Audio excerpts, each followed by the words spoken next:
Vivat Cor Jesu per Cor Mariae.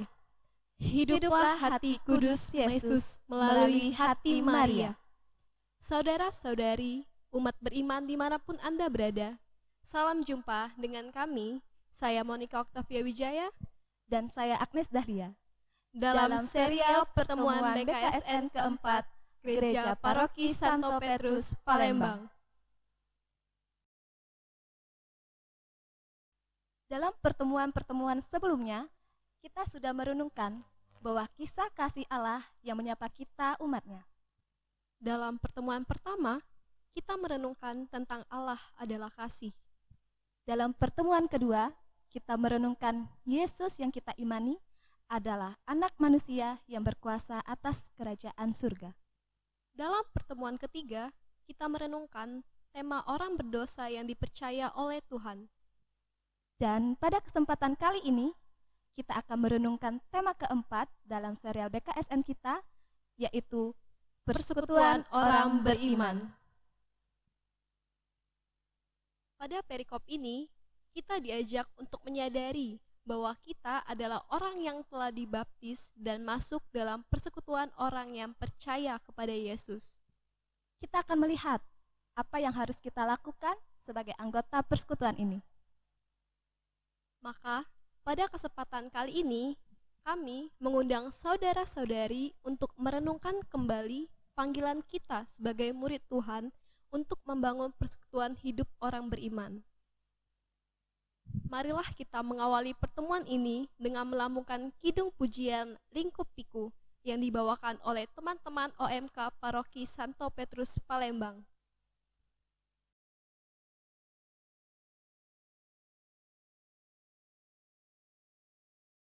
Saudara-saudari, mari kita lambungkan kidung pujian.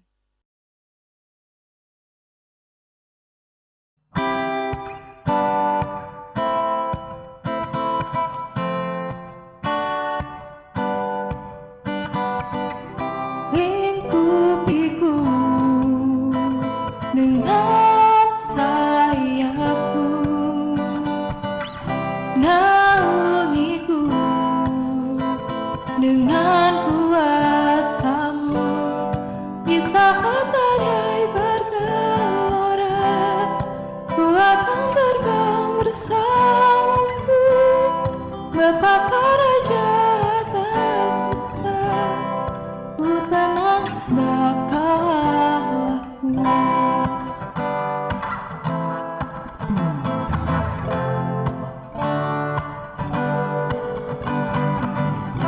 Lingkupiku dengan sayapmu, naungiku dengan kuasa-Mu, di saat badai bergelora, Ku akan terbang bersamamu, Bapa Raja atas semesta, Ku tenang sebab Kau Allahku, Ku tenang sebab Kau Allahku, Ku tenang sebab Kau Allahku.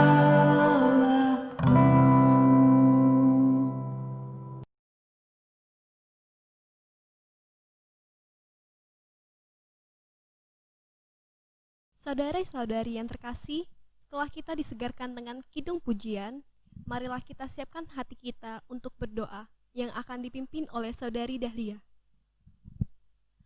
Baik, saudara-saudari yang dikasih, sebelum kita memulai acara ini, marilah kita hening sejenak, mempersiapkan hati kita untuk bersatu di dalam doa.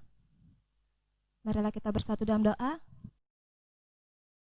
Dalam nama Bapa, Putra, dan Roh Kudus. Amin.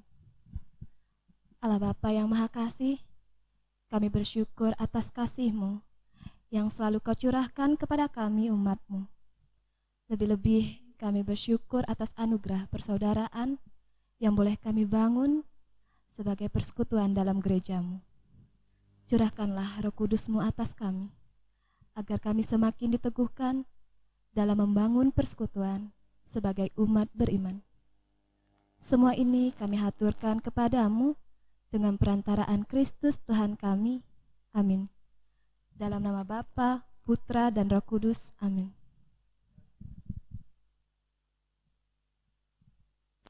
Saudara-saudari, pada kesempatan ini kita akan merenungkan kembali panggilan kita sebagai murid Tuhan untuk membangun persekutuan orang beriman. Maka, mari kita menyegarkan kembali panggilan kita dengan mendengarkan sabda Tuhan dari Kisah Para Rasul bab 2 ayat 37 sampai 47 yang akan dibacakan oleh Saudari Maria Angelika.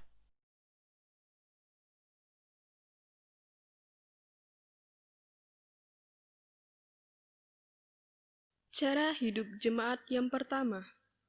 Pembacaan dari Kisah Para Rasul.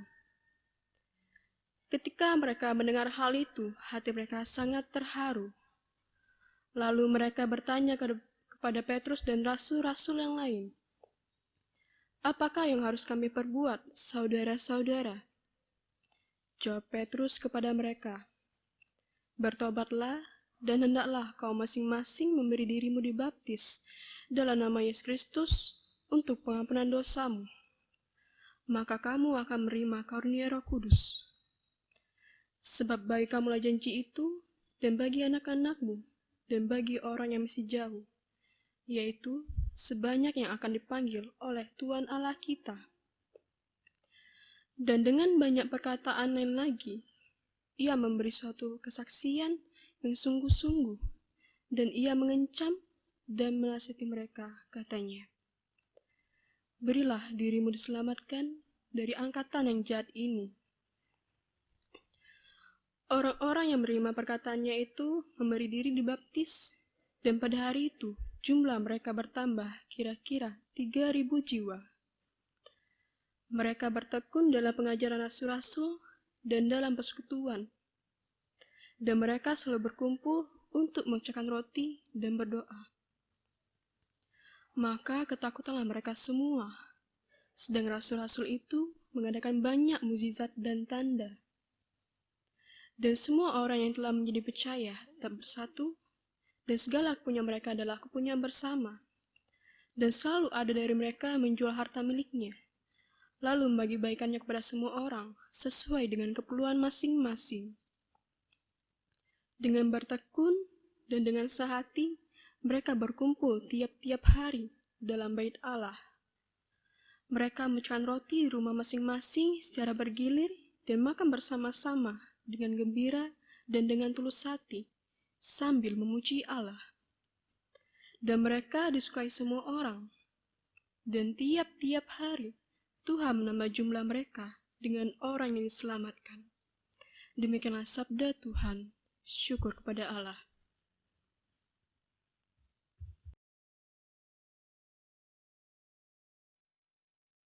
Nah, Mbak Dahlia, setelah kita mendengarkan sabda Tuhan, marilah kita sekarang merenungi dan mendalaminya. Ya, betul. Sekarang telah hadir di tengah-tengah kita Mbak Maria dan Frater Ari yang akan membantu kita untuk merenungkan firman Tuhan. Halo Frater.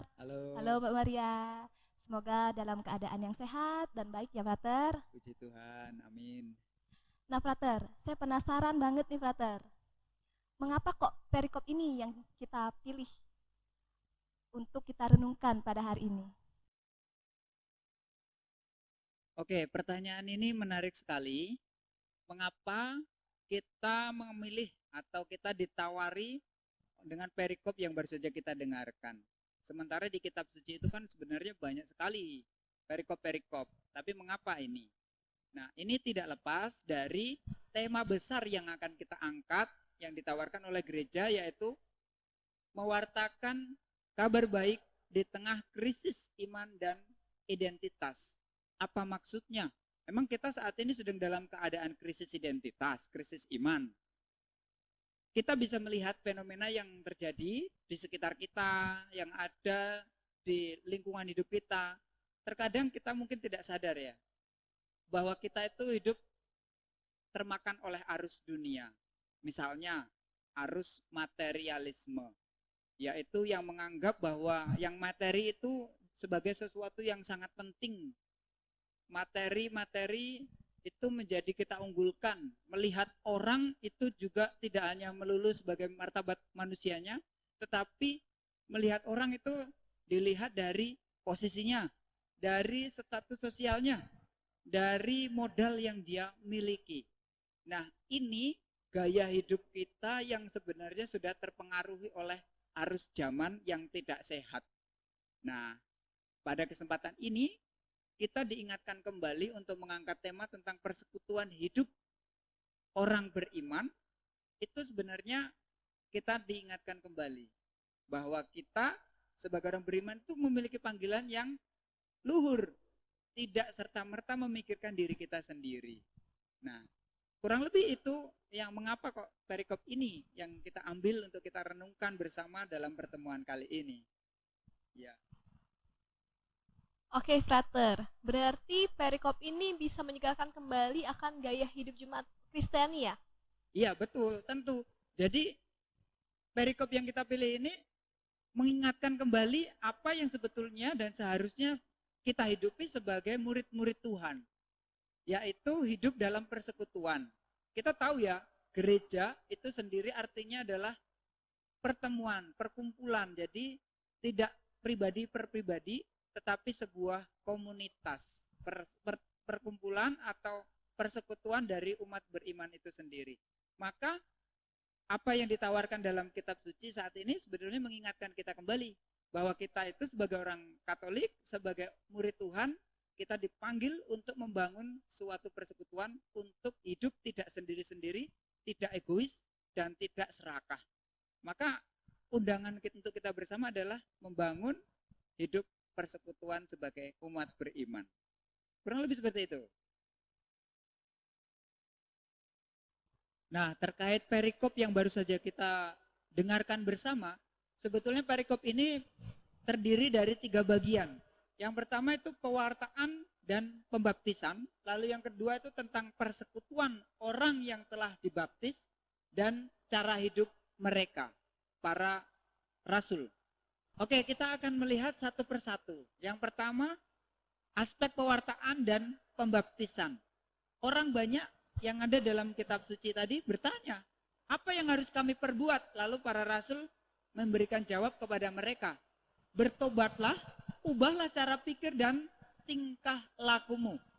Apa artinya itu? Artinya berarti kita atau orang-orang yang percaya kepada Tuhan itu diminta untuk meninggalkan cara hidup yang lama, zona nyaman kita, bahkan untuk hidup yang lebih baik, hidup sebagai orang yang percaya kepada Kristus, murid Tuhan sendiri. Lalu apa itu pertobatan? Tadi dikatakan bertobatlah dan ubahlah pikiran, cara pikir dan tingkah lakumu. Pertobatan sejati itu berarti kita tuh berani mensyukuri apa yang ada dan melibatkan Tuhan, Allah di dalam hidup kita.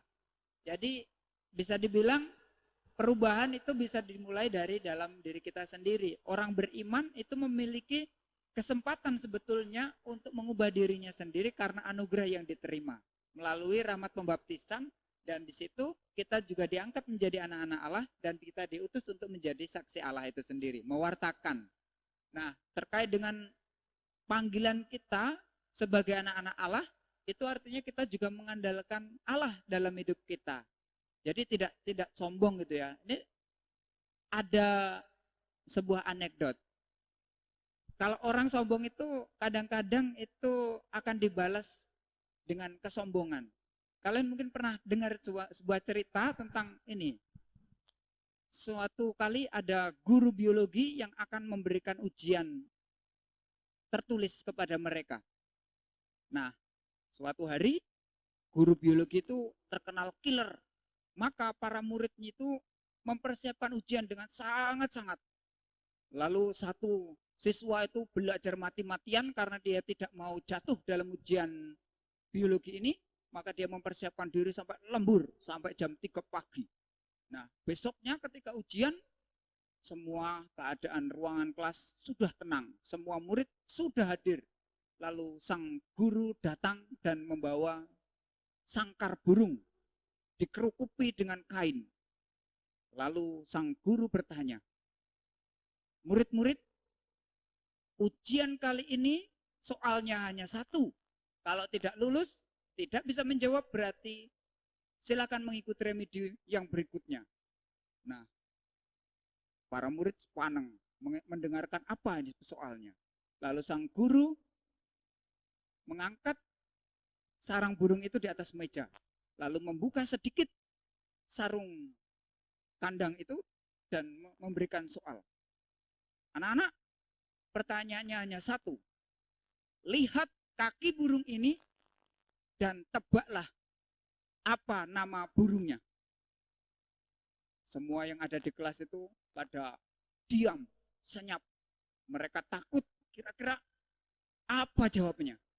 Lalu sang anak yang tadi yang belajar sampai jam 3 pagi, dia tuh tidak terima dengan semua itu. Maka dia berdiri, diam saja, dan kemudian dia berjalan mau keluar kelas. Tetapi sang guru melihat tingkah muridnya itu jengkel. Kamu siapa? Murid itu tetap berjalan keluar. Ketika sampai di depan pintu, sang guru berkata, berhenti. Siapa namamu? Karena sangat jengkel, murid itu lalu berkata kepada sang guru. Dia mengangkat celananya sedikit dan dia berkata kepada gurunya, lihat kaki saya dan tebak siapa nama saya. Nah, dari perikop panjang ini mau dikatakan apa? Kalau menjadi orang yang angkuh, orang yang sombong, kadang-kadang kita ketemu balik sendiri gitu loh. Jadi perlu juga kita tuh memberikan sebuah negosiasi, perlu juga melibatkan orang lain, perlu juga berkomunikasi dengan orang lain. Lebih-lebih sebagai orang beriman, bagi kita jangan sampai sombong, karena keadaan kita di sini tidak lebih hanya sebagai manusia yang punya banyak kelemahan. Maka kalau di sini itu ditampilkan bahwa kita sebagai orang yang sudah dibaptis itu memiliki juga tanggung jawab untuk percaya kepada Tuhan dan juga mewartakan apa yang kita alami dari kasih Allah itu, maka ya kita libatkan Tuhan dalam hidup kita. Itu yang poin pertama. Lalu yang poin kedua, itu persekutuan orang yang telah dibaptis. Artinya ketika kita dibaptis itu kita menjadi anggota gereja. Maka kehadiran kita itu menjadi simbol kehadiran gereja yang tampak. Murid Tuhan yang juga menghadirkan Tuhan yang kita imani di tengah dunia ini. Maka tema ini terkait dengan tema yang ketiga, yaitu cara hidup orang beriman atau cara hidup gereja perdana yang ditampilkan dalam perikop yang baru saja kita dengarkan. Mereka hidup berkumpul, lalu berdoa, mereka setia dalam pengajaran para rasul, itulah yang mereka lakukan. Dan yang menjadi sangat khas bagi kehidupan mereka adalah mereka itu tidak egois, mereka tidak sombong, dan mereka dikatakan dengan jelas mereka membagikan apa yang mereka miliki untuk kepentingan bersama. Artinya apa itu? Ya artinya apa yang dimiliki itu tidak serta-merta dihayati itu adalah miliknya pribadi, tetapi ini milik yang juga dikaruniakan Tuhan kepada kita, dan juga kita juga mempunyai kewajiban juga untuk berbagi solider kepada orang lain, kepada jemaat lain. Maka menarik sebetulnya kalau melihat di akhir perikop itu, Tuhan dikatakan sana Tuhan menambah jumlah mereka berkali lipat. Apa artinya ini? Artinya cara hidup mereka itu diterima oleh orang yang ada di situ. Cara hidup mereka itu bisa menjadi kesaksian yang baik. Maka jumlah mereka itu ditambahkan hari demi hari itu semakin banyak. Nah, dari sini kita sebetulnya bisa berefleksi. Apakah cara hidup kita itu sudah baik atau belum sebagai pengikut Kristus? Bagaimana tolak ukurnya? Tolak ukurnya gampang. Apakah hidup kita itu diterima oleh orang lain? Apakah hidup kita itu justru dijauhi oleh orang lain? Apakah kita punya banyak teman? Kalau hidup kita itu dijauhi oleh orang lain, kemudian banyak orang yang tidak suka dengan kita, terus sahabat kita itu sedikit, ya kita harusnya berefleksi dong, bertanya diri, jangan-jangan saya itu memiliki cara hidup yang kurang benar, kurang baik gitu kan. Kenapa kok banyak orang menghindari saya? Nah, ini sebetulnya bisa menjadi tolak ukur buat kita untuk memperbaiki hidup kita. Nah, cara hidup yang ditawarkan dalam perikop kitab suci yang baru saja kita dengarkan, itu sebetulnya memberikan inspirasi bagi kita, pertama untuk berefleksi, yang kedua untuk mengikuti apa yang ditampilkan, yaitu hidup mengutamakan kepentingan orang lain. Maka dengan begitu orang lain juga akan respect kepada kita. Ketika kita menghargai orang lain pasti akan menghargai kita. Jadi kepentingan orang lain bisa kita utamakan, kepentingan bersama lebih tepatnya, kepentingan bersama itu kita utamakan daripada kepentingan pribadi. Tapi kalau kita lebih mementingkan kepentingan pribadi, maka yang terjadi adalah egoisme. Ya, inilah kurang lebih pesan-pesan dari perikop yang kita renungkan pada hari ini untuk hidup kita. Baik frater, dalam pertemuan 1-3 lalu kita membahas tentang identitas kita dalam kaitannya dengan Allah. Berarti kita pada pertemuan saat ini kita membahas identitas kita sebagai warga gereja Katolik ya frater? Iya, betul. Dari tadi kita mendengarkan tentang identitas kita yang diperbarui dalam bacaan yang ditampilkan. Kita diingatkan kembali bagaimana hidup sebagai orang beriman dalam gereja, sebagai warga gereja. Betul sekali. Baik frater, berarti gimana sih cara hidup sebagai anggota gereja itu?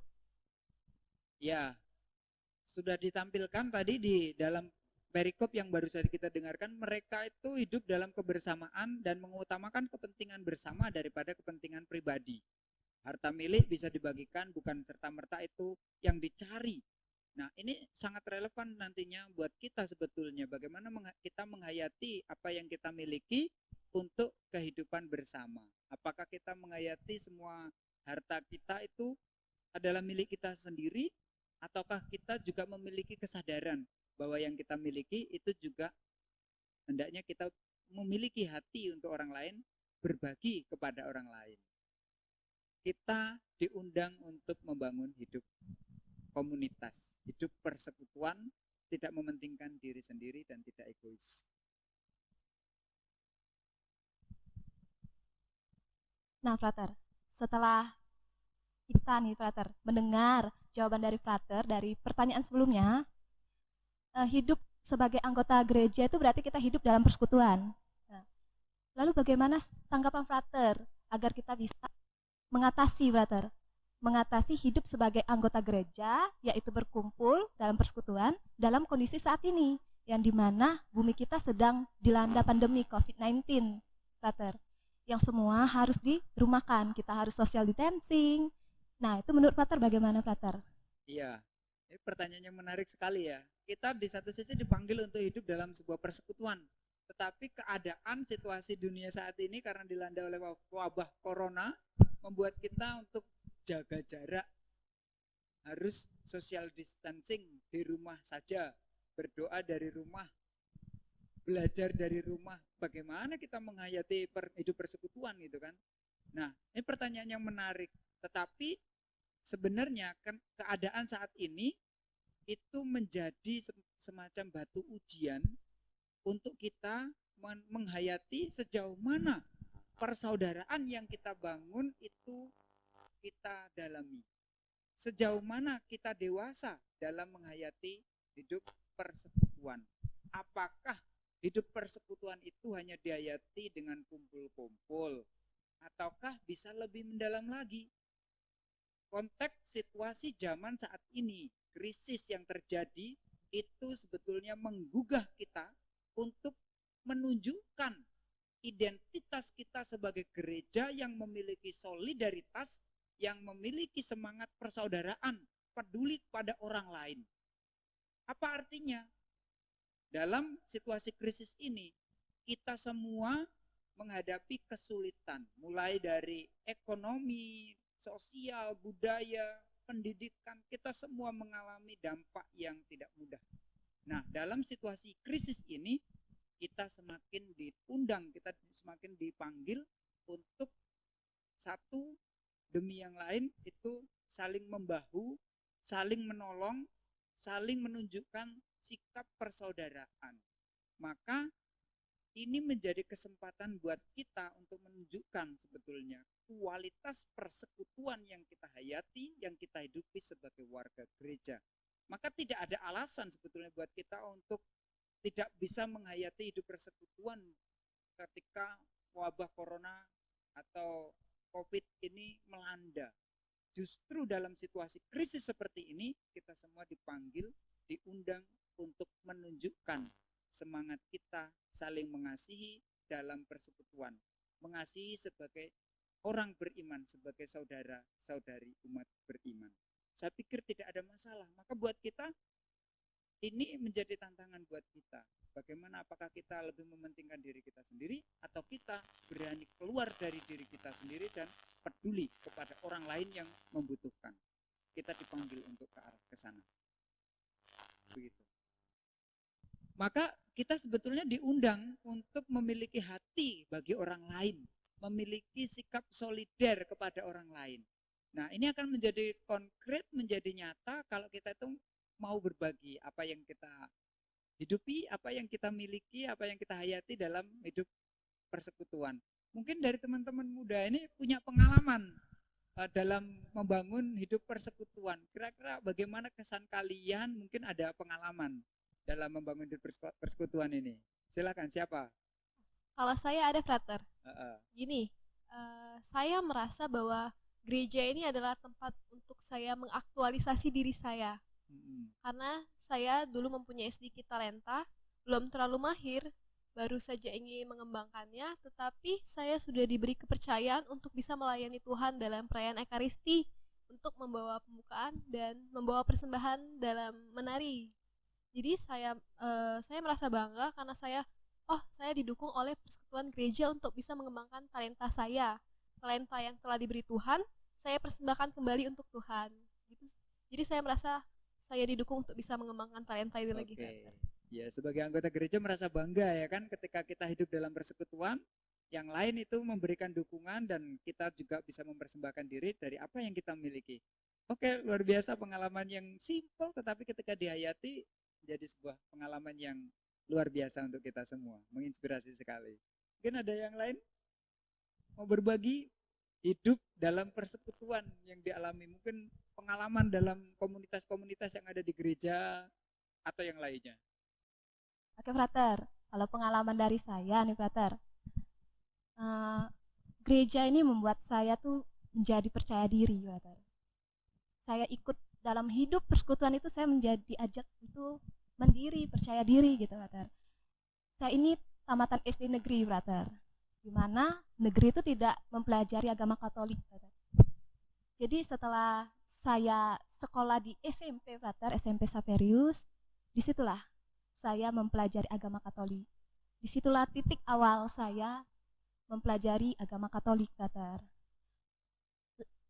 Di awal SMP inilah, Frater, saya mulai mengenal agama Katolik itu seperti apa, hidup dalam persekutuan itu seperti apa. Lalu saya niat, Frater ya, untuk mengikuti kegiatan-kegiatan di gereja, bisa hidup dalam persekutuan, Frater. Jadi saya pertama kali itu ikut putra-putri altar, Frater, melayani Ekaristi, Frater. Di awal nih, Frater ya, di awal saya merasa minder, saya merasa takut, gak ada teman, Frater. Dimana saya dari tamatan SD negeri, Frater, gak ada yang lain, itu tamatan SD Saverius gitu, Frater. Saya gak punya teman, saya gak ngerti agama Katolik itu seperti apa gitu kan, Frater. Jadi lama-lama gitu ya, Frater, indahnya waktu Tuhan itu ya, Frater,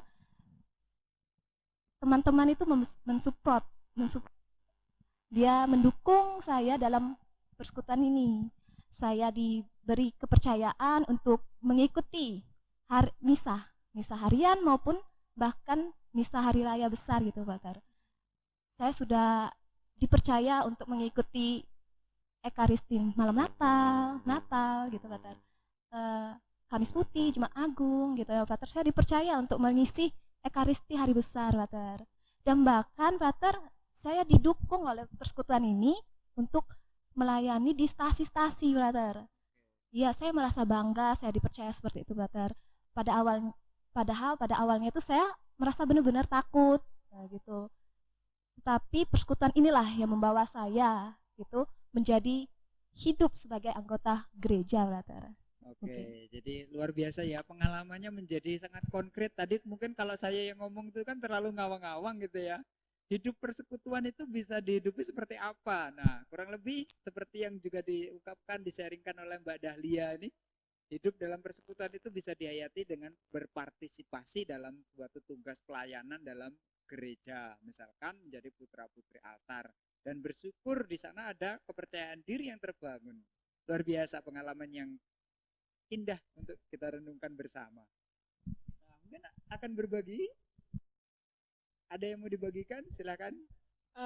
Kalau saya seperti Mbak Monik, yaitu mengaktualisasikan diri saya, dan dari saya SD itu sudah mengikuti KOR dan dipercaya untuk menjadi dirigen. Padahal waktu itu saya belum terlalu mahir dalam dirigen, namun dipercaya untuk memimpin pertama kali. Dan juga sampai saya menjadi dirigen di lingkungan Santo Fransiskus Assisi, dan saya juga aktif dalam Misinar Santo Petrus. Oke, luar biasa ya. Meskipun masih muda, berani tampil, berani mempersembahkan diri dalam suatu tugas pelayanan. Kalau Mbak Maria itu dalam tugas memimpin KUR ya, atau juga dalam pelayanan tugas misdinar. Nah, Bapak Ibu, saudara-saudari yang terkasih dalam Tuhan, kita sebagai umat beriman yang telah dibaptis dan menjadi anak-anak Allah, kita memiliki anugerah yang diberikan kepada kita. Dan anugerah itu juga hendaknya kita syukuri. Setiap talenta yang kita miliki hendaknya kita kembangkan dan juga akhirnya kita persembahkan untuk Tuhan. Dan sebagai anggota gereja, umat beriman, kita dipanggil untuk hidup dalam persekutuan. Hidup bersama dengan yang lain.